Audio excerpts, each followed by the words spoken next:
सल्लल्लाहु अला हबीबिहि मुहम्मद व आलिहि व अस्हाबिहि अजमाइन। अस्सलाम वालेकुम माय यूट्यूब फैमिली, कैसे हैं आप सब? आई होप आप सब ठीक ठाक होंगे, खैरियत से होंगे, मज़े में होंगे। हम भी अल्हम्दुलिल्लाह बिल्कुल ठीक ठाक हैं, खैरियत से हैं, मज़े में हैं। मेरी दुआ है कि अल्लाह ताला आप सबको शाद और आबाद रखें, जहाँ आप कदम रखें अल्लाह आपके लिए खैर और आसानी का मामला फरमाए, आमीन सुम आमीन।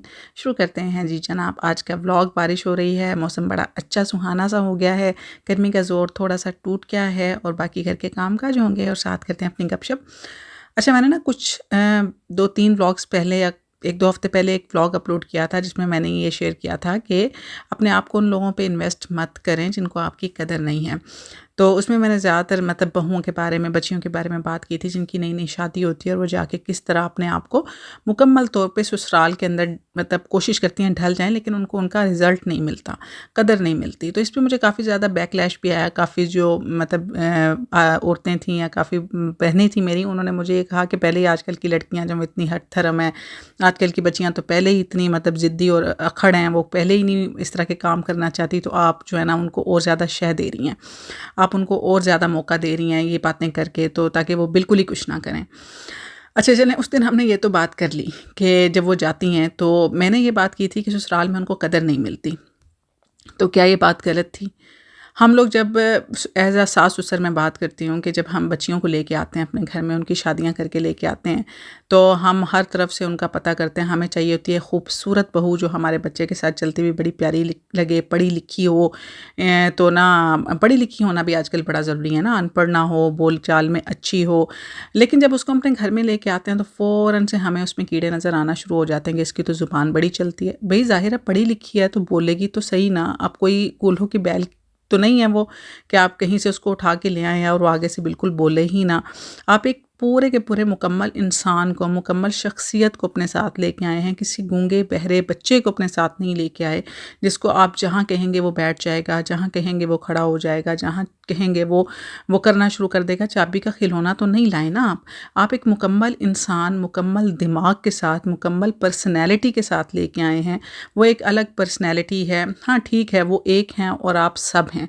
उसको आपकी फैमिली के साथ ढलना बहुत ज़रूरी है और मैं इस बात को कहती हूँ कि बच्चियों को हर सूरत कोशिश करनी चाहिए। बच्चियों के अंदर फ्लेक्सिबिलिटी होनी चाहिए और माँ-बाप को डालनी भी चाहिए अपनी बच्चियों के अंदर, क्योंकि उन्होंने एक पूरे ख़ानदान को, एक पूरे घर को सँभालना होता है। अगर बच्ची के अंदर फ्लेक्सिबिलिटी नहीं होगी, तो वो कभी भी दूसरे घर में जाके एडजस्ट नहीं हो सकेगी। बाज़ औक़ात मतलब सिर्फ बच्चियों के अंदर फ्लेक्सिबिलिटी ना होने की वजह से वो जाके दूसरे घर में भी उस घर का माहौल भी, उस घर का सुकून भी बर्बाद कर देती हैं, बिकॉज़ वो नीचे नहीं झुकना चाहती, बिकॉज़ वो उन लोगों के साथ चलना नहीं चाहती। तो इस वजह से काफ़ी दफ़ा ऐसा होता है कि सिर्फ एक इंसान की वजह से भी पूरी की पूरी फैमिली टॉक्सिक हो जाती है, पूरी फैमिली का माहौल टॉक्सिक हो जाता है, इसमें कोई शक नहीं है।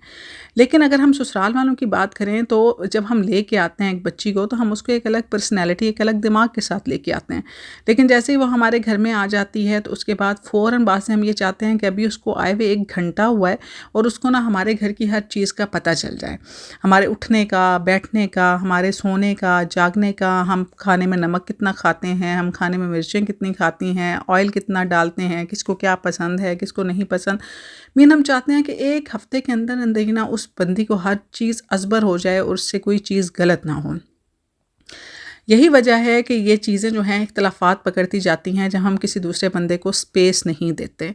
अव्वल तो जैसे ही हम उसको लेके आते हैं एक नई बंदी को, तो हम फ़ौरन से ना एक मुकाबलेबाज़ी शुरू कर देते हैं। अगर तो उसके ऊपर कोई और बहू मौजूद है, जेठानी उसकी मौजूद है, तो हम फ़ौरन उसका कंपैरिज़न करना शुरू कर देते हैं। उसके दिमाग में ये डालना शुरू कर देते हैं कि वो जो है ना वो तो बहुत अच्छी, उसने तो हमारे ख़ानदान को बहुत अच्छे से सँभाला हुआ है। उसने तो हमारी फैमिली को कभी मतलब ना हमें लेट डाउन नहीं किया। जब वो आती जाती है या फिर अगर वो ना हो तो सास जो है ना फिर सारे के सारे अपनी अम्मा जान की मिसालें देना शुरू हो जाते हैं। हमारी अम्मी ने तो ये किया, हमारी अम्मी ने इतनी कुर्बानियाँ दी हमा तो आप जब आते ही एक मुकाबलेबाज़ी वाला माहौल शुरू कर देते हैं ना, तो वो बंदी जो है ना मतलब 2 टाइप के बंदे होते हैं। एक तो वो होता है कि जो उस मुकाबले के अंदर मतलब चलता है कि ठीक है, मैं अपने आप को प्रूव करने की कोशिश करूँगा। मैं उन्हीं लोगों की लास्ट टाइम भी बात की थी जो बेचारी आती हैं, जब उनके सामने तारीफ़ की जाती है किसी दूसरे बंदे की, तो वो फ़ौरन से जुट जाती हैं कि अब मुझे इस बंदे से आगे जाना है। सिर्फ़ 2 जुमले सुनने के लिए कि ये हमारी बड़ी अच्छी बहू है, इसने हमारे घर को बड़े अच्छे तरीके से सँभाला हुआ है। वो बंदी जो है वो अपनी जान लड़ा देती है, अपने गोडे-गिट्टे हर चीज़ गँवा बैठती है, अपनी सेल्फ़ रिस्पेक्ट तक गँवा बैठती है। अपने हस्बैंड, अपने बच्चों तक को इग्नोर कर देती है कि वो एक अच्छी बहू बन के दिखाए, लेकिन मिलता क्या है एंड पे? कुछ नहीं मिलता। तो जब आप कंपैरिज़न किसी के साथ स्टार्ट कर देते हैं, फिर दूसरा इसमें ऑप्शन ये होता है कि वो हो जाती है, मतलब उसका सबसे दिल बेज़ार हो जाता है कि ये क्या है, मुझे क्यों दूसरों के साथ कंपैरिज़न कर रहे हैं, मैं एक अलग इंसान हूँ, मेरी एक अलग शख्सियत है, मैं किसी दूसरे जैसी किस तरह हो सकती हूँ, मुझे जैसी मैं हूँ वैसे कबूल किया जाए। तो 2 तरह के लोग होते हैं ना, तो अब ये आपने देखना है कि आप जिस पर्सनैलिटी को अपने घर में लेके आए हैं, उसको आपने किस तरह डील करना है। अव्वल बात तो ये है कि किसी के साथ भी किसी को कंपेयर मत करें, किसी के साथ भी कंपैरिज़न मत करें, मुकाबला मत करवाएँ किसी के साथ कि तुम यहाँ आई हो तब तुम्हारा मुकाबला इसके साथ है, अपनी जेठानी के साथ है, अपनी सास के साथ है, या फिर अपनी वो जो सासें होती हैं अपनी बेटियों की तारीफ़ें करना शुरू कर देती हैं, या फिर वो नंदों के साथ मुकाबला शुरू हो जाता है कि मैं, तो इस तरह करके फिर माहौल बहुत ज़्यादा ख़राब हो जाता है। आप जिस बंदी को लेके आई हैं, आप उसको इस वजह से लेके आई हैं कि वो अब आपके घर की मालकिन है। उसने आपकी फ़ैमिली को रिप्रेज़ेंट करना है, उसने आपके ख़ानदान को आगे लेके चलना है। आपकी जितनी ज़िंदगी है सो है, उसके बाद इसी ने आपके ख़ानदान का या तो नाम रोशन करना है या फिर आपके ख़ानदान की लुटिया डिबोनी है। इसने या तो सबको जोड़ के रखना है या इसने सबको तोड़ देना है। तो अब आप पे डिपेंड करता है कि आप घर का माहौल कैसा रखते हैं, जिससे वो आने वाली जो है वो क्या सीखती है। ठीक है ना? अब अगर आप आते सर कंपैरिज़न शुरू कर देंगे, मुकाबलेबाज़ी शुरू कर देंगे, तो उससे क्या होगा? उससे बेशक वो वक़्ती तौर पे तो उस मुकाबलेबाज़ी में पड़ जाएगी, लेकिन उसका दिल आहिस्ता-आहिस्ता सबसे खट्टा होना शुरू हो जाएगा ना। ये मुकाबलाबाज़ी तो कभी भी ख़त्म नहीं होगी, कभी भी कोई भी नहीं इस रेस में जीत सकता, क्योंकि हर बंदा इंडिपेंडेंट अपनी-अपनी जगह पे एक अलग इंसान है। अब एक ही ख़ानदान में अगर 3 बहुएँ हैं, तो उनमें से जो भी जीतेगी, तो वो तो आप एक किस्म का एक ही घर के सारे लोगों को आपस में लड़वा रहे हैं ना। और यही वजह है कि देवरानियों जेठानियों की आपस में बनती भी नहीं है, जहाँ पे कंपैरिजन आ जाते हैं। और कंपैरिजन बनाते कौन है? ये बड़े बनाते हैं। कोई भी घर में आएगी तो पहले जो आई है उसको पहले सबसे पहले तंग करते रहेंगे, फिर जब दूसरी आती है तो उसके सामने बड़े की मिसालें देना शुरू कर देंगे, जब तीसरी आएगी तो उसके सामने उससे बड़े की मिसालें देना शुरू कर देंगे। इस तरह इंसान जो है ना, वो ये फील करता है कि शायद मेरी अपनी तो कोई हैसियत है ही नहीं, मुझे दूसरों के साथ कंपेयर किया जाता है हर चीज़ में, मुझे दूसरों की कुर्बानियाँ बताई जाती हैं, उसने ये किया, तुम क्या कर रही हो? उसने, वो जब आई थी वो तो सुबह सवेरे उठ जाती थी, तुम दोपहर को उठ रही हो। वो जो है उसने तो आते ही घर सँभाल लिया था, तुम अभी तक पता ही नहीं चल रहा क्या करना है। मतलब हम तो कभी, अगर वो अब मियाँ बीवी एक-दूसरे के साथ टाइम गुज़ारना चाह रहे हैं, लो हमने तो कभी ऐसा नहीं किया, तुम लोग क्यों कर रहे हो? मैं तो कभी मेके जाके नहीं रही, तुम जाके क्यों रह रही हो? मैंने तो कभी ऐसा नहीं किया। हर चीज़ में जब इस तरह आप करते हैं ना, तो फिर अगली बंदी जिसको आप लेके आए हैं, वो ऑफ़ कोर्स उसका दिल मैला होना शुरू हो जाता है, वो उसका दिल खट्टा होना शुरू हो जाता है, फिर वो रिस्पेक्ट नहीं रहती। फिर हम कहते हैं कि लो जी, जब हम लेके आए थे तब तो इसके मुँह में ज़ुबान ही नहीं थी, तब तो ये बिल्कुल गूंगी थी, हमें तो पता ही नहीं था ये ऐसी निकलेगी। तो ज़ाहिर है, जब आप अगर आप छोटे बच्चे को भी बार-बार किसी चीज़ पे तंग करेंगे, किसी चीज़ से रोकेंगे, टोकेंगे, तो वो भी ज़िद्दी हो जाएगा, बदतमीज़ हो जाएगा।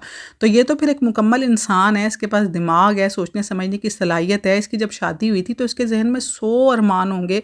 उसने क्या सोचा होगा कि जब मैं अपने घर जाऊँगी तो मैं अपने शौहर के साथ ऐसे रहूँगी, अपने बच्चों की तरबियत ऐसे करूँगी, अपने घर को ऐसे सजाऊँगी, अपने कमरे को ऐसे सजाऊँगी। जहाँ पे उसको एक ग्लास उठा के वहाँ रखने की इजाज़त ना मिले, जिसको एक कमरा अपनी मर्ज़ी से सेट करने की इजाज़त ना मिले, जिसको नमक मिर्च हांडी में अपनी मर्ज़ी से डालने की इजाज़त ना मिले, तो वहाँ पे क्या ख़्याल है आपका कि वो बंदी क्या करेगी? आखिरकार एक वक़्त आएगा तो वो फट ही जाएगी। ज़्यादा, मतलब कुछ लोग ऐसे होते हैं जो काफ़ी देर तक बर्दाश्त कर जाते हैं, लेकिन ये है कि उनके अंदर ही अंदर वो, मतलब वो जान चुके होते हैं, लेकिन वो कुछ कह नहीं सकते। और कुछ ऐसे होते हैं जो फ़ौरन से इज़हार कर देते हैं। तो इसमें दोनों साइड्स को देखना पड़ता है। मैंने पहले भी कहा कि बच्चियों के अंदर भी फ्लेक्सिबिलिटी माँ-बाप को ज़रूर डालनी चाहिए। बच्चियों को हर हाल में अपने आप को ढालने का जो है ना, माँ-बाप को ज़रूर सिखाना चाहिए, क्योंकि हालात और वक़्त एक जैसे नहीं रहते। बाज़ औक़ात ऐसा होता है कि आप किसी बहुत अच्छे घर में अपनी बच्चियों की शादी करते हैं, लेकिन कुछ अरसे बाद ही हालात ख़राब हो जाते हैं। तो उसका मतलब ये नहीं है कि अच्छे हालात में बच्ची उनके साथ है और जैसे हालात ख़राब हुए तो बच्ची वापस आ गई, नहीं। बच्ची को हर हाल में खुद को ढालने का तरीका आना चाहिए। लेकिन इसके साथ-साथ ससुराल वालों को भी ये बात समझनी चाहिए कि जिस इंसान को आप लेके आ रहे हैं ना, ये इंसान आगे रिप्रेज़ेंट करेगा आपकी फ़ैमिली को। ये आपकी फ़ैमिली को जोड़ने या तोड़ने पे जो है ना इख्तियार रखता है। अब ये आप पे डिपेंड करता है कि आप उसको क्या करते हैं। अगर आप उसको ला के इज़्ज़त देते हैं, आप उसकी पसंद नापसंद को भी अपनी पसंद नापसंद के साथ लेके चलते हैं। बात करने के 100 तरीके होते हैं। आप एक बंदे को इज़्ज़त से पुकारें, उसको प्यार मोहब्बत से बुलाएँ। अगर उससे कोई गलती हो गई है, उसको प्यार से समझाएँ। इतनी दफ़ा मेरे साथ ऐसा होता था, मैं सच्ची बात बोलूँ तो मैं जब स्टार्ट में गई थी, मुझे इतना अच्छा खाना बनाना नहीं आता था। तो मेरे से खाना गलत बनता था ना, तो मेरे हस्बैंड अक्सर मज़ाक उड़ाते थे। अभी तक मेरा मज़ाक उड़ाते हैं। पहली दफ़ा मैंने भिंडियाँ बनाई तो वो जल गई थी।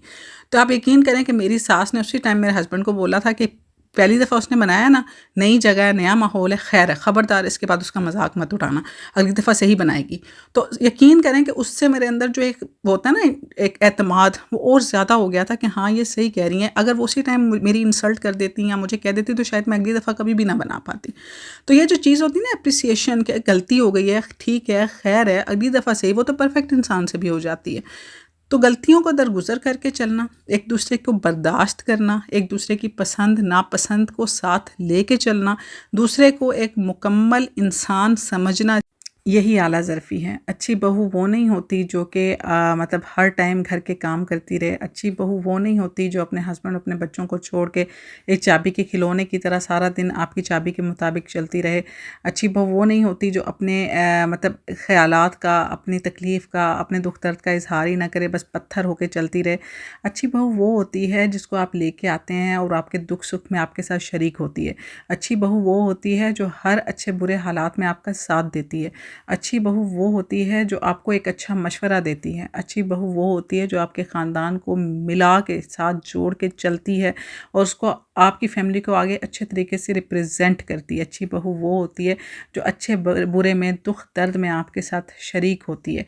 अच्छा, और इसके लिए अच्छी बहू के लिए एक अच्छा ससुराल होना भी बहुत ज़्यादा ज़रूरी है, क्योंकि अगर ससुराल अच्छा होगा, अगर वो अपनी बहू को अच्छे से ट्रीट करेंगे, उसको उसकी स्पेस देंगे, उसको अपने दुख दर्द में शरीक करेंगे, उसको अपनी फैमिली का हिस्सा समझेंगे, तो उसके बाद आप यकीन करें कि वो भी आपको अच्छी बहू बन के दिखाएगी, अगर आप उसको अच्छा ससुराल बन के दिखाएंगे। अदरवाइज़ दोनों की तरफ से टग ऑफ वार चलती रहेगी। ससुराल वाले बोलेंगे ये अच्छी नहीं है और ये बोलेगी कि ससुराल वाले अच्छे नहीं हैं, और कभी भी एक अच्छा हेल्दी रिलेशनशिप कभी भी कायम नहीं हो पाएगा।